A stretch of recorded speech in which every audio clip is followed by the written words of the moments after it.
بسم اللہ الرحمن الرحیم نحمده ونصلي على رسوله الكريم. اعوذ باللہ من الشیطان الرجیم. رب اشرح لي صدری ويسر لي امری واحلل عقدۃ من لسانی یفقہوا قولی.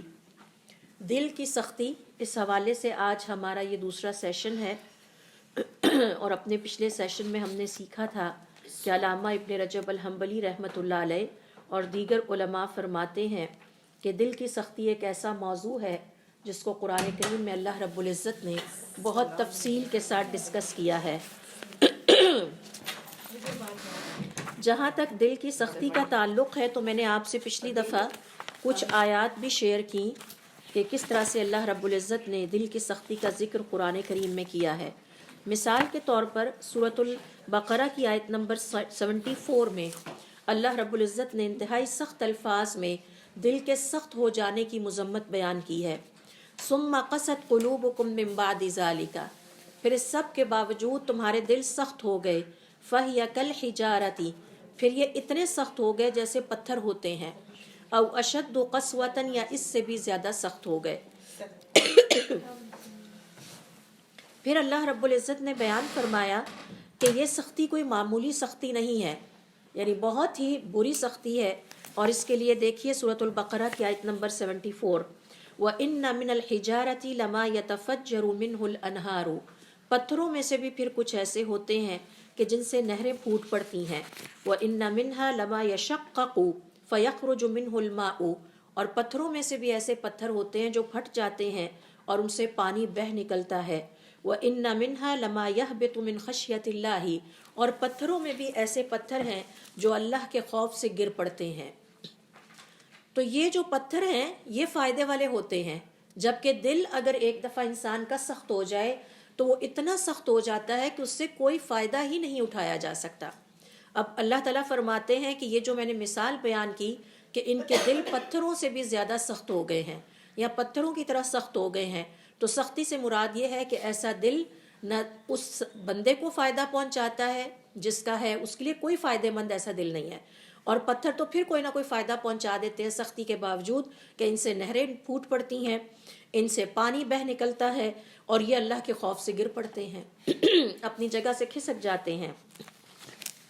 پھر اسی طرح سے دیکھیے سورۃ الحدید کے آیت نمبر 16 میں ہم نے سیکھا الم یأن للذین آمنوا ان تخشع قلوبہم لذکر اللہ، کیا ابھی بھی وہ وقت نہیں آیا اہل ایمان پر کہ ان کے دل اللہ رب العزت کا ذکر سن کر کانپ جائیں، ان میں خشوع پیدا ہو جائے. وما نزل من الحق، اور یہ جو حق اللہ تعالیٰ نے نازل فرمایا ہے. ولا یکونوا کالذین اوتوا الکتاب، ان کا دل نہیں چاہتا کہ یہ یہودیوں اور عیسائیوں اور اہل کتاب جیسے سخت دل نہ ہو جائے. من قبل، جو ان سے پہلے تھے. فطال علیہم الامد، بہت لمبا عرصہ ان پر بھی گزر گیا اللہ کی طرف سے ہدایت آئے ہوئے. فقست قلوبہم، لیکن پھر بھی ان کے دل سخت ہو گئے. پھر دیکھیے سورۃ الزمر کی آیت نمبر 22 میں اللہ رب العزت نے دوبارہ اس کا ذکر کیا.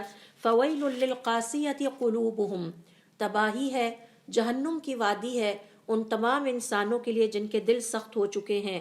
اولئک فی ضلال مبین، یہ سب بڑی دور گمراہی میں جا چکے ہیں، اب ہدایت سے بہت دور گمراہی کے راستے پر چل نکلے ہیں. لہٰذا اللہ رب العزت نے یہاں پر ہمیں سکھایا ہے کہ اہل کتاب سے مشابہت اختیار کرنے کا ایک انداز یہ بھی ہے کہ جس طرح ان کے دل سخت ہو گئے تھے تمہارے دل بھی ان کے دلوں کی طرح سخت نہ ہو جائیں. اور یہی وجہ ہے کہ ہمارے بعض صالحین کہا کرتے تھے کہ اگر کسی مسلمان کا دل سخت ہو بھی جائے تو اتنا نہیں ہونا چاہیے جتنا کہ اہل کتاب کا ہو گیا تھا. ان کی دل کی سختی کا عالم یہ تھا کہ ان پر اللہ کے کلام کا کوئی اثر نہیں ہوتا تھا. اتنے سخت دل ہو گئے کہ اپنے انبیاء کی جانوں کے دشمن بن گئے. اتنے سخت دل ہو گئے کہ انبیاء کو قتل ہی کر ڈالا کہ تم ہمیں اللہ کا کلام پڑھ کر سناتے کیوں ہو.